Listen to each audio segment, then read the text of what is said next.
પાણીની બહુ જ પ્રોબ્લેમ છે અમારી સોસાયટીમાં. ખરેખરમાં એટલું ખરાબ પાણી આવે છે ને કે છોકરાઓ હેરાન થાય છે. હા, ઘણી વાર રજૂઆત કરે પણ કોઈ આમાં જવાબદાર સાંભળતું નથી. આવનારી ચૂંટણીમાં અમારી ગણતરી છે કે તો પછી મતદાન જ નથી કરવું. હમણાં કોર્પોરેટરની ચૂંટણીમાં તરત હમણાં વોટ માંગવા બધાય આવશે.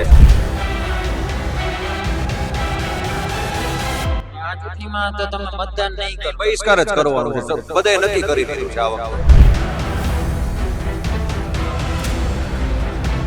સ્માર્ટ સિટી ગણાતા રાજકોટમાં હવે પીવાના પાણીમાં પણ લોકોને પ્રશ્ન થઈ રહ્યા છે. હું તમને દ્રશ્યો બતાવીશ વોર્ડ નંબર 12ના કે જ્યાં વોર્ડ નંબર 12ના જે સ્થાનિકો છે, જે મહિલાઓ છે, તે રણચંડી બની છે. કારણ કે પીવાના પાણીમાં દુર્ગંધ આવતી હોવાના કારણે થાળી વગાડી અને વિરોધ કરવામાં આવી રહ્યો છે. ત્યારે અહીં જે મહિલાઓ આવેલી છે તેમની સાથે જ વાત કરીશું. બેન, શું પ્રશ્ન છે?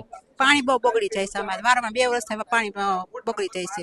બોરનું પાણી ને નળનું પાણી બેસતે આવતું જ નથી અમારે. કીધું ચોખ્ખું પાણી નથી. હા, ચોખ્ખું પાણી નથી. કેવી તકલીફો પડતી હોય છે ચોખ્ખું પાણી? ઝાડા ઉલટી ને એવું બધા ઘરમાં સભ્ય હોય ને બધાને એવું તકલીફ પડે. પેટમાં દુખે, કોકને ઝાડા થઈ જાય, કોકને ઓલ બધી ક્રિયા ચાલુ રહે છે વારંવાર. દુર્ગંધ વાળું પાણી આવે છે, ખરાબ પાણી આવે, એને લઈને ક્યાંય રજૂઆત કરેલી?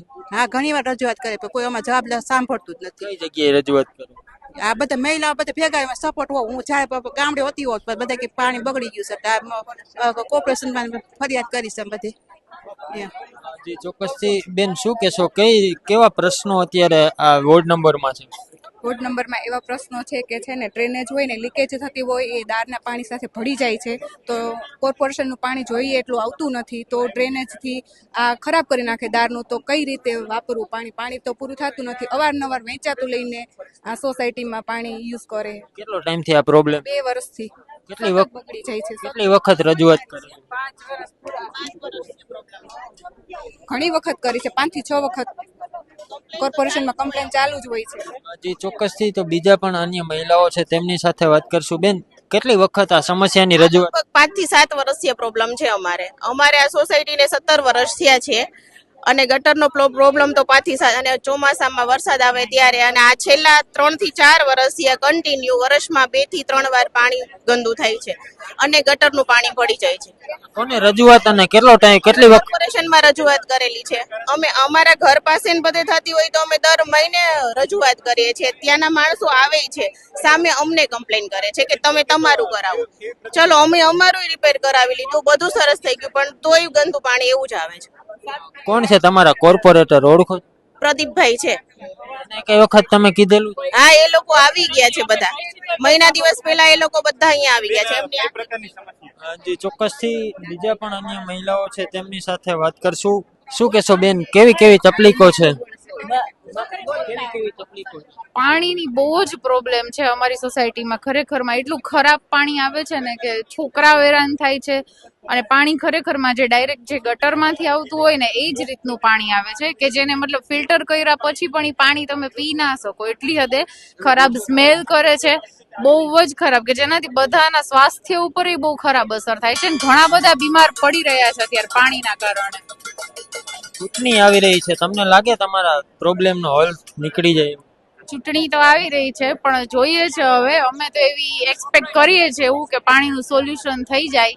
પછી તો બધી જનતા ઉપર ને બધા ઉપર ડિપેન્ડ કરે છે, બરોબર, કે કેટલું સ્ટ્રોંગલી બધા લડી શકે છે એના ઉપર ડિપેન્ડ છે. બાકી અમે એ જ કહીએ છીએ કે જેટલું જલ્દી બને એટલું પાણીનું સોલ્યુશન કરી દો બસ. તમારા કોર્પોરેટર છે તમારા વિસ્તારનો કોઈ દી મુલાકાત લઈને તમને તમારા પ્રશ્નો જાણ્યા હોય એવું ખરું? નહીં, કોઈ દિવસ નહીં, હજી સુધીમાં તો નહીં. હું ખુદ અહીંયા 5 વર્ષથી રહું છું. 5 વર્ષની અંદર મને કોઈ બી એવું વ્યક્તિ આવીને અમને પૂછ્યું હોય કે તમારી પાણીની શું પ્રોબ્લેમ છે, એના વિશે કોઈ પ્રશ્ન કર્યા હોય એવું અમે જોયું જ નથી.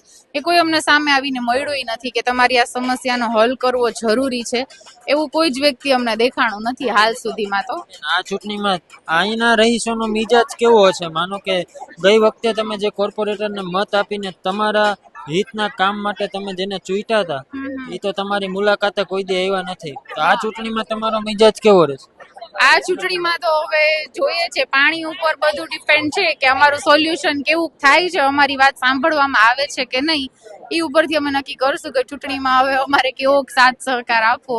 એટલે પહેલા તો અમારું આ સોલ્યુશન જરૂરી છે. જો પાણીનું થઈ જાય પછી અમને લોકોને ખ્યાલ આવે કે ખરેખર અમારા લોકોએ શું કરવું જોઈએ. અત્યારે હવે તમારી માંગ શું?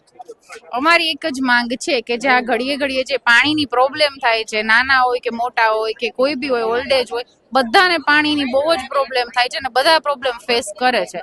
અને આ સૌથી બહુ એટલે બહુ અઘરી સમસ્યા છે કે પાણી વગર તો કંઈ ચાલતું જ નથી. એટલે પાણીનું સોલ્યુશન બહુ જરૂરી છે. ખાસ કરીને અમારી આર્યમાન સોસાયટીમાં તો ખાસ જરૂરી છે, કેમ કે નાના છોકરાઓથી લઈને બધા હેરાન થાય છે.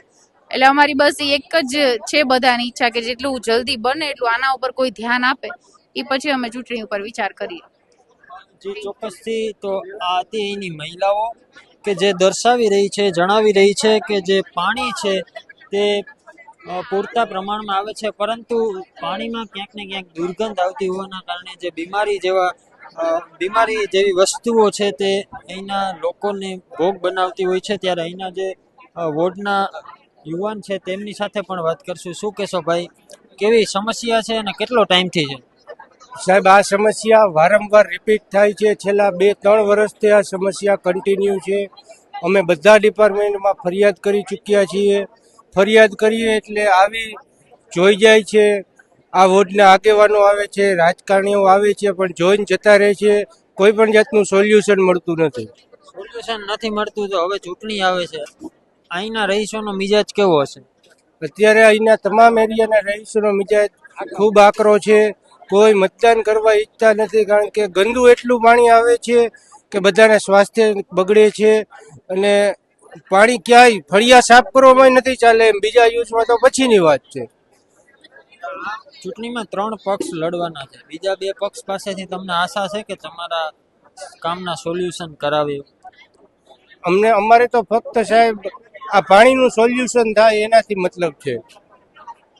ચૂંટણીમાં કેવું રહેશે કે માનો કે તમારા કોર્પોરેશન તમારું કામ નથી કરતા, તો આવનારી ચૂંટણીમાં તમે શું કરવાના? આવનારી ચૂંટણીમાં અમારી ગણતરી છે કે તો પછી મતદાન જ નથી કરવું, મતદાનનો બહિષ્કાર કરવો છે. 100% મતદાનનો બહિષ્કાર કરવાનો છે. એટલી વખત રજૂઆત કર્યા પછી પણ કોઈ જાતનું પગલું નથી લેતા. નાના બાળકોથી લઈને મોટા વડીલો અહીંયા બધાય રહી છે, તો કોઈ જાતની કોઈ જવાબદારી. હમણાં કોર્પોરેટરની ચૂંટણીમાં તરત હમણાં વોટ માંગવા બધાય આવશે, પણ વોટ પૂરા થયા પછીની જવાબદારી જેને નિભાવવાની કોઈ નિભાવતું નથી. હવાના ઘરે વહી જાય છે અને કોઈ જાતની જવાબદારી પોતાની કોઈ લેતા નથી. તમે કોઈ દી કોર્પોરેટર તમારી કોઈ દિવસ નથી આવતા જોયા, અહીંયા કોઈ દિવસ નથી આવતા જોયા. આ ચૂંટણીમાં તો તમે મતદાન નહીં કરો? બહિષ્કાર જ કરવાનો છે. બધાએ નક્કી કરી લીધું છે આ વખતે. બીજો કોઈ જાતનો પ્રોબ્લેમ નથી. એક નાનો એવો પ્રોબ્લેમ પાણીનો છે, પણ એ પણ એક નિવાકરણ મ્યુનિસિપાલિટી કોર્પોરેશન તરફથી નથી મળી રહ્યું. ચોક્કસથી આતા અહીંના સ્થાનિકો કે જે જણાવી રહ્યા છે કે અનેક વખત રજૂઆત છે તે કરવામાં આવી રહી છે. હું તમને દ્રશ્યો બતાવીશ કે આ સોસાયટીમાં જે પાણી આવે છે તે કેટલું ખરાબ આવી રહ્યું છે, અને આ સીધા દ્રશ્યો આપ જોઈ શકો છો કે જે પાણી છે તે અહીંના લોકો દેખાડી રહ્યા છે કે જે પાણી છે તે દુર્ગંધ અને વાસવાળું પાણી આવતું હોય છે. તેના હિસાબે રહીશોને અહીં રહેવામાં તકલીફ પડતી હોય છે. તો આ દ્રશ્યો પણ આપ જોઈ શકો છો કે મહિલાઓ છે તે વિરોધ નોંધાવી રહી છે, કારણ કે જે અને સ્માર્ટ સિટી ગણાતા આ રાજકોટમાં હવે લોકોને ક્યાંક જરૂરિયાત પ્રશ્નોને લઈને વિરોધ છે તે કરવો પડી રહ્યો છે. ત્યારે હવે આવનારી સ્થાનિક સ્વરાજની ચૂંટણી આવી રહી છે, ત્યારે લોકોએ સ્પષ્ટ જણાવ્યું છે કે આ ચૂંટણીની અંદર લોકો છે તે મતદાનનો બહિષ્કાર કરશે, મતલબ કે મતદાન નહીં કરે, આવું અહીંના સ્થાનિકો દ્વારા જણાવવામાં આવ્યું છે. ને તેમના જે કોર્પોરેટર છે તે પણ તેમની આ વસ્તુની નોંધ નથી લઈ રહ્યા, આવું પણ જણાવવામાં આવ્યું છે. ત્યારે આગળની સમયમાં લોકોની સમસ્યાને કઈ રીતે કોર્પોરેશન વાચા આપે તે પણ જોવું મહત્વનું રહેશે. કેમેરા પર્સન પ્રદીપ પાઠક સાથે રાજેશ જોશી, BS9 ન્યૂઝ, રાજકોટ.